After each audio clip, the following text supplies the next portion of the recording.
Welcome back, aviation enthusiasts and fellow aircraft builders. I want to give you a quick tip on using your rivet fan. I've noticed when you're setting your rivet pitch on your rivet fan, one place that can get you into trouble is if you only use two of the holes on the rivet fan to line up your spacing. So if you look here, it's pretty darn close, although I've exaggerated it for the sake of this video, but it's pretty darn close that this rivet spacing pitch is 40 millimeters. So if the plans call for a pitch of 40, you would want all of your rivet holes to be 40 millimeters apart on center across a given span. What you'll do is use your scale to space out your rivet holes. But you want to be careful not to do this with just two holes, because if the spacing is just slightly off, we're eyeballing these measurements in this spacing. If it's just slightly off, the farther you get down the row of rivets, you can see that they're gradually spacing out further and further and further.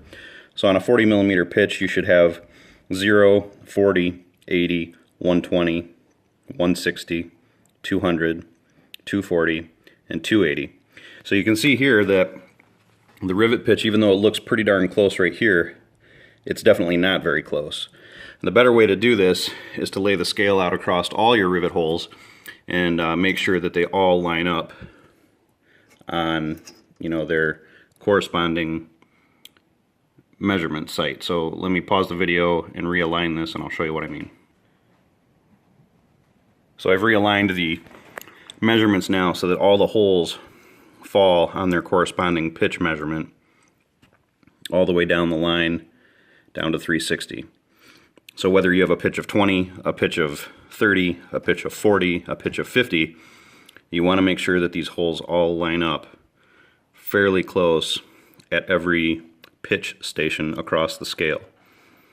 That way you'll have a nice even pitch, and you'll find that it'll make differences in areas where the pitch happens to be exact between two fixed points, that you'll end up with a much better, much more consistent rivet pitch using this method. So thanks for watching, and we'll see you next time.